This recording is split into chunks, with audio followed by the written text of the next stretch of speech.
Sharqi Turkistonda bir diniy olimning butun oilasining tutqun qilinganligi bildirildi. Eng yangi uchurlarga asoslanganda, Sharqi Turkistonning Xotan viloyati Qarqosh noyasida 50 yoshli Ablajon Damollamning tutqun qilinganligi. Orqasidan oilasi va bolalarining bir-birlab tutib ketilganligi o'ttirig'i chiqdi. Ablajon Damollam burun Qarqosh islom jamiyatida vazifa o'tagan bo'lib, keyinchi Sharqi Turkiston miqyosida o'xshash bo'lmagan vazifalarda bo'lgan. Amerika Kengash palatasi Xitoyning Uyg'urlarga qarshi bostirishlarga doir keng ko'lamli bir doklad tayyorlanishi talab qilingan bir qonun loyihasini ma'qulladi. Demokratlar partiyasidan Kengash palata a'zosi Bob Mendinez va Cumhuriyetçi Kengash palata a'zosi Marco Rubio birlikda sungan Uyg'ur kishilik huquq siyosati qonun loyihasi Amerika Kengash palatasida ma'qullandi. Mazkur qonun loyihasida Amerikada yashayotgan Uyg'urlar uchrayotgan parokandachilik va tahdidlarni tekshirish talab qilingan.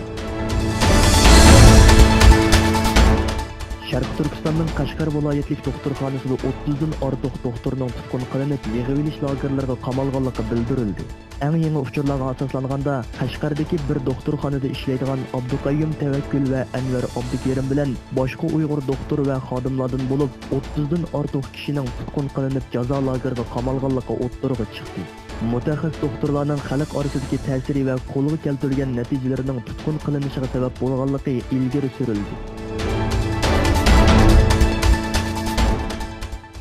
Yevropa İttifaqının Fransiya, Germaniya, İtaliya, Angliya va Ispaniya qatorliq asosliq 5 davlati Iordaniya daryosining g'arbiy qirg'oqi, Iordaniya vodiysi va O'lik dengiz shimoliy qirg'oqlarining ishg'oliga doir bayonotdan qattiq andisha his qilganligini bildirdi.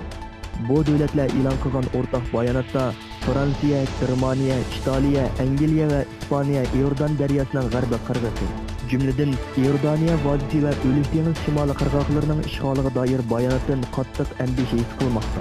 Agar bular amaliyotda xalqaro qonunlarga og'ir darajada xiloflik qilganlik bo'ladi. Amerika Mudofaa Ministerligi Suriyaning sharqiy shimoliga yana 150 askar avatishga tayyorlanayotganligi ilgari surildi. New York vaqt gazetining Amerika amaldorlaridan naql qilib xabar qilishicha, bu qaror Turkiya bilan elib berayotgan faoliyatlarning tunji bosqichining muvaffaqiyatli bo'lmasligiga munosabatli ekan. Avatiladigan askarlarning qanday vazifa ijro qiladiganligi noma'lum. Lekin 5 burjakli bino va markaziy qo'mondonlik shtabi Anadolu agentligi muxbirining bu vaqtdagi savoliga inkor qaytarmadi.